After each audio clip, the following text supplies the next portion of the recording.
Jumping right back into the show and bringing up a topic that might be one of the least talked about topics I've brought up on this show, the GSMC Chip Shot Football Podcast, just because we're talking about the Arizona Cardinals and overall, honestly, they haven't had much going for themselves. There's bad teams, there's teams that you don't think really have a chance to be contenders. They're just in a weird spot where they could be competitive. They're going to be maybe around 500, but that's one situation, but even worse than that are, the irrelevant teams, the forgotten teams where right off the bat, right through the start of the regular season, right through the end, you never really have a hope that they're going to be anywhere near thinking that they're a capable, good team. And that's the scary part when you're thinking about an organization like the Arizona Cardinals that have been in a bad part, in just a bad stretch over the last few years.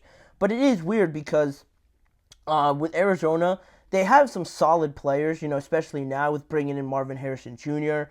James Conner just came off the best year of his career. And then you get to Kyler Murray, right? The best position, or the most important position, I should say, on an NFL roster. And now Kyler Murray is 5 years into his NFL career. And in my opinion, really from what I've seen from him, he has, I think, that special ability that just draws people in, that draws a crowd, that draws excitement in for an organization. He has that, it factor, you could say, in other terms. And although the team as a whole has to improve definitely after last year, disappointing again and having a high draft pick once again, I thought that overall, from what that team was at the beginning of the year and the offseason last year, I thought they made some pretty decent strides overall with Jonathan Gannon, their new head coach, coming in there in his first year last year. He had some pretty impressive performances.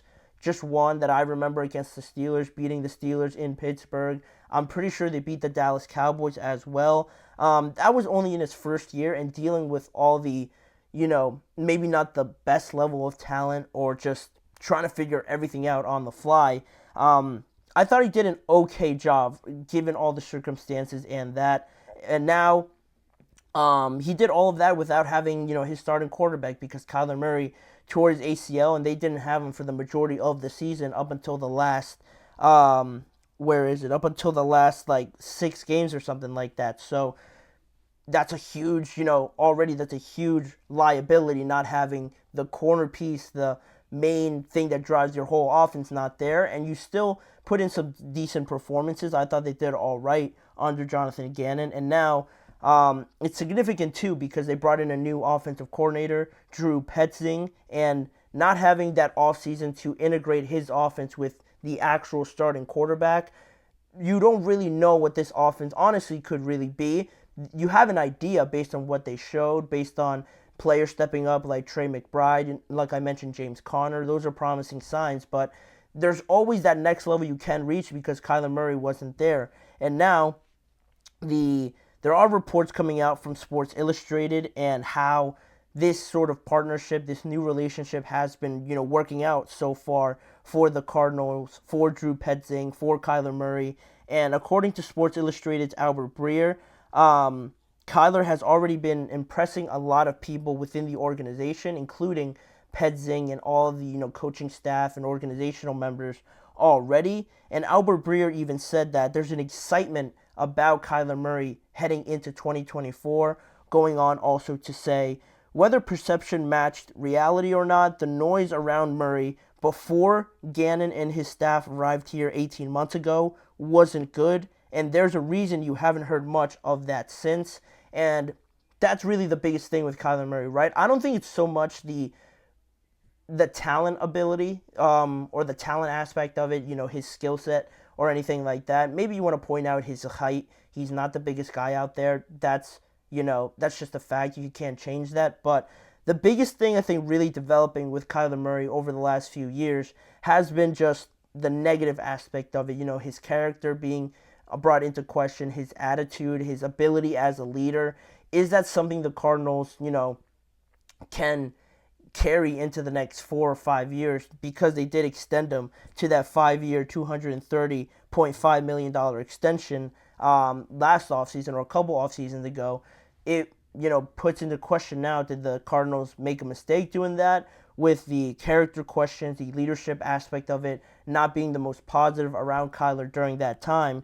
You go back to that knee injury he suffered in December of 2022. He got the extension of in that year, the summer of 2022, and of course the worst scenario happens. He gets injured, and right away, the negatives start flowing in around Kyler Murray. And after the injury, an anonymous Arizona player was quoted by saying that they created a monster, referring to Murray and signing him to this huge deal. And now that he's gotten this huge deal, basically the quote kind of envisions Kyler Murray becoming, this careless, not really the kind of character, the kind of person that you want being a leader. And that's where all this stems from, right? The attitude questions, the lack of accountability, is he a hard worker, all that stuff like that. People bring in, his personal life with how he plays video games a lot. He's really involved in that aspect of, gaming, of doing something else outside of football.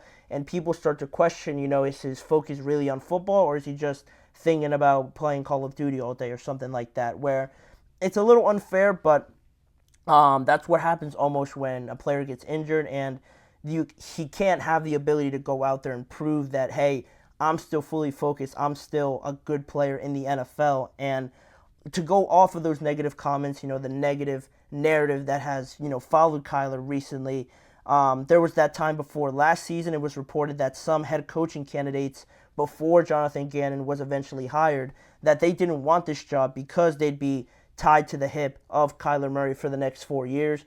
After he got that extension, it was reported that a lot of head coaches, just didn't want to be involved in that situation, didn't want to form a partnership or a relationship with Kyler Murray because of all these negative stories coming out about him. And again, that's what has been happening. That's what has been the whole storyline so far for Kyler Murray. And so far, according to Albert Breer, it's been really the opposite of that so far. Breer also adds on that in this full offseason with Jonathan Gannon and Petzing, Murray's been a model teammate. In the words of Albert Breer, he's been full steam ahead in this second year of Petzing's offense, trying to catch up, get everything, under control, and really learning this offense, being uber productive and trying to really know this like the back of his hand, because this is a big season now for the Arizona Cardinals. Because before, like I mentioned, last year they were all right considering all the circumstances, but now you have your starting quarterback now back in for hopefully an entire year. You hope to look a lot better now with Kyler Murray in as the starter, trying to learn this offense as quickly as possible with some of those weapons like I mentioned before. I think Trey McBride was one of the shining stars that came out of this entire situation. Just out of nowhere, you have a very reliable tight end, it seems like. James Conner, a very reliable option outside or in the backfield. Marvin Harrison, the most ready player coming out of college I think I've ever seen. And now with Murray coming back, you hope to take that next step. And even when he returned last year for the last 8 games, he had a 3-5 record, 65% completion percentage. He had 1,799 yards, 10 touchdowns and 5 interceptions, with 3 rushing touchdowns and almost 300 rushing yards. So it's an all-right stat line, considering everything, not really knowing the offense. Still putting up those numbers, I think, was at least decent to finish off the regular season. But, now we get into projecting. Now we get into the question, how good can Kyler Murray really be with a head coach that I think is the best that he's had there in his time as the Arizona Cardinals, quarterback, and really with a better team, with one of the best teams I think he's had, at least on the offensive side of the ball. Defensive side of the ball, I'm kind of hoping that Jonathan Gannon, with his expertise on that side of the ball, can sort of mask some of the bigger deficiencies. But offensively, I just ratted off a bunch of players that they have at their disposal. And from what I've seen, Kyler at full potential was back in 2020. At least from what we've already seen, he could reach another level. But the best year we've seen from Kyler Murray, in my opinion, was in 2020, in his second year, where his stat line was almost 4,000 yards. He was 29 yards short of reaching 4,000. Then he had 26 touchdowns, 12 interceptions, 67% completion percentage, and he had 819 rushing yards and 11 rushing touchdowns in that year. And I might get some sticks for this. I might, you guys might obliterate me by mentioning this, but those numbers are very similar to Lamar Jackson's numbers this year, and he won the MVP this past year. So I'm not saying he's Lamar or he could be that level of what Lamar is, the kind of player that he is.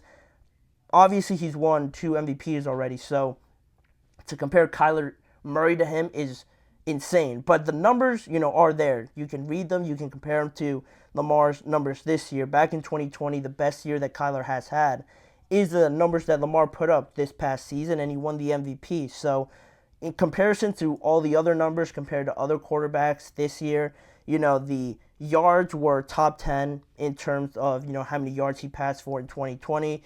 Then also, he was around 9 or 10 in terms of passing touchdowns.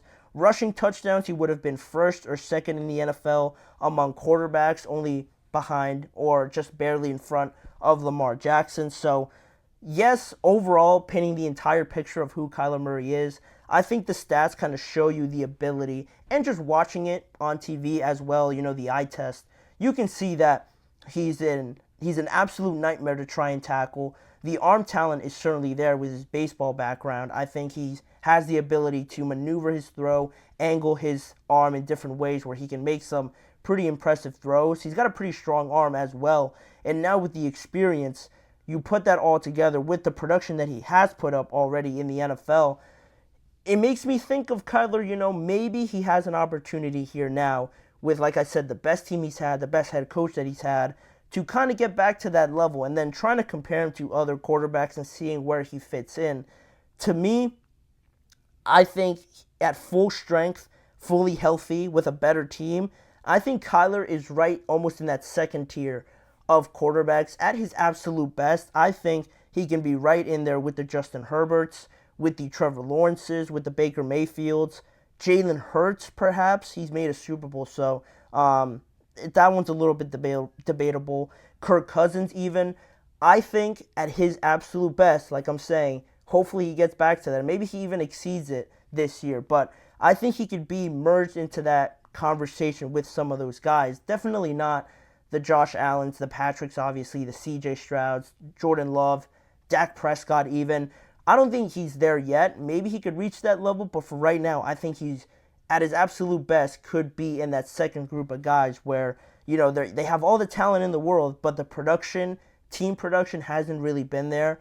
And I think Kyler, based on what I've seen, based on what I've, researched about him in terms of production, I think he fully should be in that group. And I don't think that's too crazy to say, because all these guys sort of have the similar story. Very good. Baker revitalized his career just coming off of his best year. Jalen Hurts has had 1 to 2 great years, but has also had some pretty shaky years. Trevor Lawrence still trying to get over that hump. Has had great moments, but also some very poor moments as well. As a team also has made the playoffs one time, has won a game. Kyler has made the playoffs one time. And Justin Herbert as well made the playoffs one time, but he's full of all this talent. All these guys are like, you're waiting to see that next step, and I think Kyler could fit in there pretty nicely. I don't think that's too out of pocket to say, as much of a hot topic or a hot take, I should say. But that's how I'm feeling about Kyler. Maybe I'm reading too much into it. Maybe the Cardinals are not going to be anything too special, I presume, with the division that they're in. But this is a building thing. And I think Kyler could be merged into that group going forward. But let me know what you guys think of what I say, and where do you guys have Kyler Murray ranking among some of the top quarterbacks in today's game. But we'll leave it at that. We'll end that discussion there. We're going to move on with some new topics that I didn't mention before.